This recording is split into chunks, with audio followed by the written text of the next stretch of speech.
Well, here it is. I don't know, what, 10 days or so, 9 days or so from December. We're still getting equipment. It's just, it's not a lot of equipment, but it is something. I just really didn't expect that. Last year we didn't have anything. I mean, we had some charity work. I think I told you that before. You know, people saying, hey, you know, check him out and that kind of stuff. Just trying to keep me busy over the winter. I really appreciated it.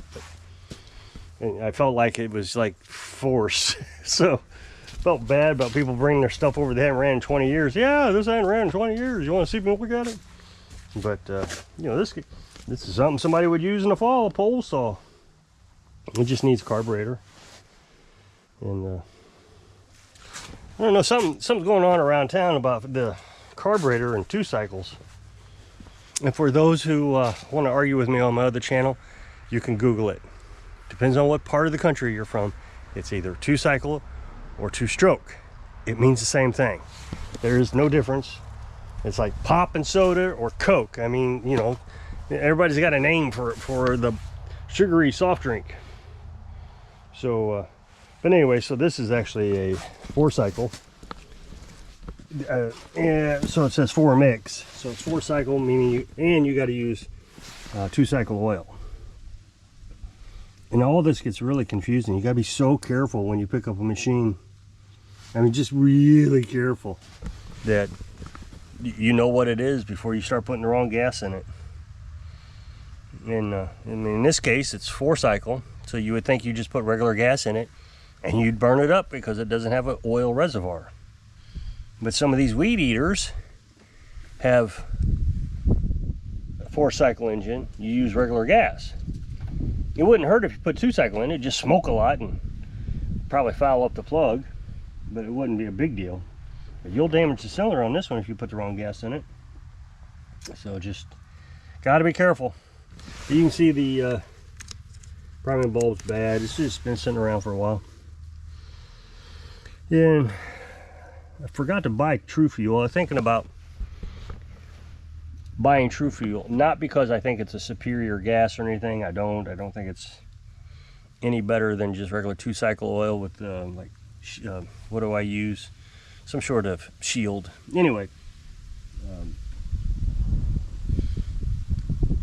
but I do think the True Fuel, the engineered fuel, will last longer, 2 or 3 years before it will hurt your carburetor.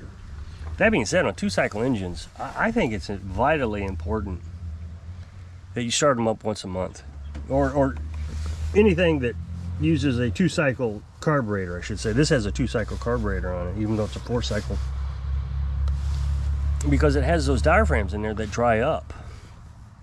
So if you start it every month, not only are you avoiding damage in the carburetor because that gas goes bad, but you're also avoiding drying up the diaphragms.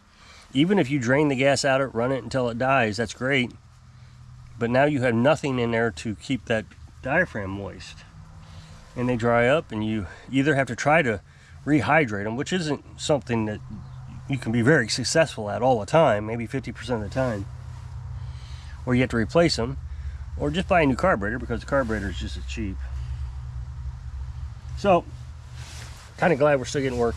Still get a lot of people telling me, asking me to work on ATVs. I say a lot. That isn't true. It's not a lot. It's a few.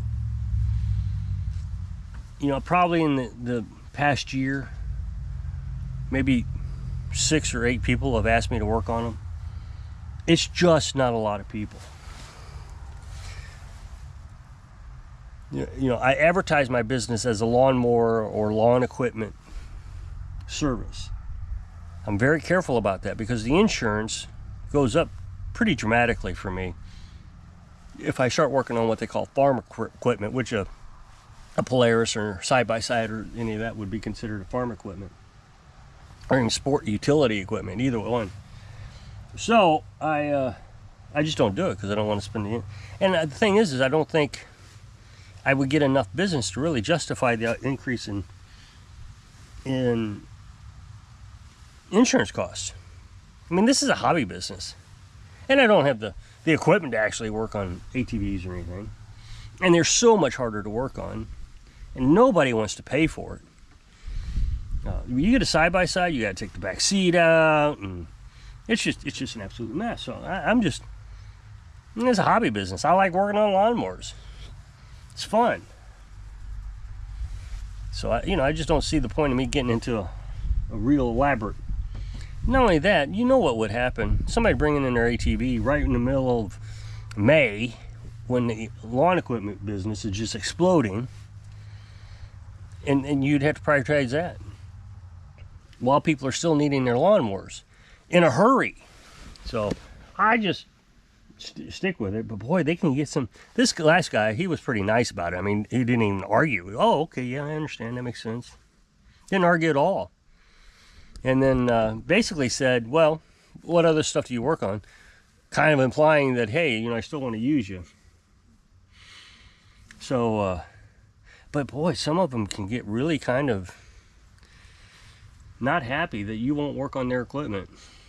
Have one guy, and I try to be transparent just to make it easy. Yeah, my insurance don't cover it. The insurance costs pretty high, and I said, I have to take in consideration that the rich people around here, which this is a summer home type of area where people come their summer homes.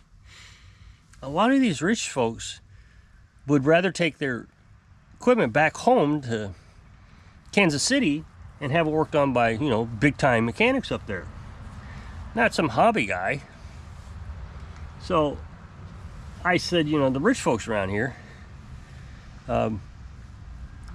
typically don't want me working on their equipment. They prefer to work on Kansas City. And, the poorer folks around here just can't afford to work on ATVs. They don't even have ATVs. And he says, by golly, us rich people, we need services too. Implying that he lives here full time. But I said, but the insurance, the insurance is just too high. And I don't care what you say about insurance, it can't be that high. Even if it added $1,000 a month, you'd make that up, no problem. Well, no, I wouldn't. Not with 8 ATVs in the last year, 6 to 8. I wouldn't make it up. There are professional ATV mechanics 40 miles away who advertise that's their business. Sport utility, ATV, side-by-side, boats. That's their business. I don't want to compete with them. So, they just, I don't know, I don't get it. So, but that's okay. This is a hairstylist around here that brought this over. So I guess the word's out. I always worry when business slows down that I just, nobody likes my business anymore. But it's just, it's so obvious. It's just a different season. I hear something. Make sure another customer isn't arriving. So the problem is we went out to shop. We had an emergency. We need to make an emergency trip into town is what it was. It wasn't an emergency. Well, it depends on how you look at it. It wasn't like a critical emergency, but it was still nonetheless we needed something. So we ran into town real quick. Sure, and I sat around here for a week. Nobody showed up. Nobody. And then we leave just for a few minutes, and this guy brings by. Anyway, he calls. I said, "Oh, just leave it behind the house." Okay. So, and see, that's it. The thing is the rich people. I don't know. It's I'm not trying to criticize the rich. What I'm trying to criticize is they're thinking that they take priority. He even said every business around here that caters to the, what do you call them? The locals goes out of business. And I just replied, well, I guess I'll go out of business. Thanks for your advice.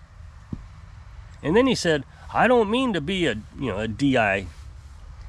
Well, yes, you did. You clearly did. He was intentionally trying to get under my skin so I'd work on his equipment that I don't want to work on. Even if I just said I don't want to work on it, isn't that good enough? I have no desire to work on it. I'm not qualified to work on it. Whatever the case is. And quite frankly, I don't see the thrill of working on those side-by-sides. There's nothing about it that I find exciting.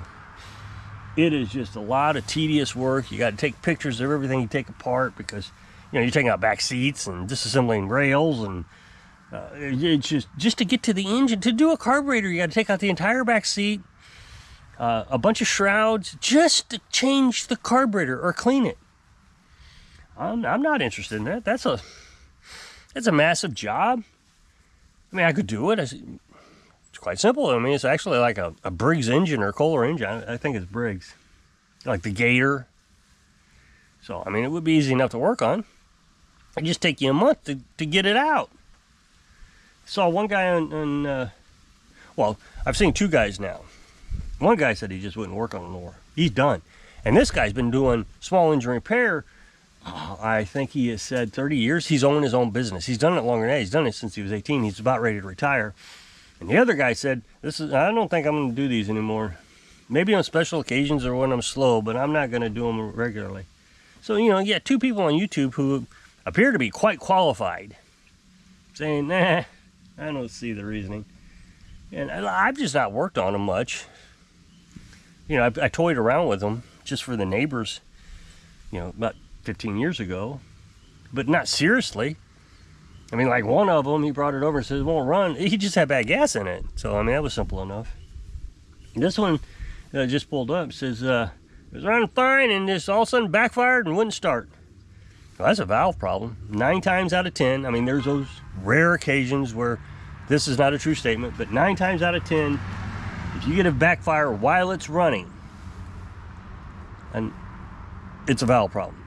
If it backfires after you turn the key off, you know, after 5 or 6 seconds, 10 seconds, it just means that gas has gotten down into the muffler or into the cylinder, and it was still hot, so it popped. So, I mean, but while it's running, it could be a timing issue. It could be, but 9 times out of 10, it's valve. So that means you're opening up the engine, you're replacing rods, maybe camshaft. It's a lot of work. So, I don't know.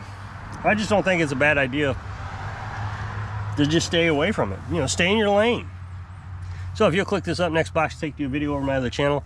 Really appreciate it. Go check it out. It would be about lawnmower repair. So I hope I can inspire you. Stay focused so you can live your dreams. Thanks for watching.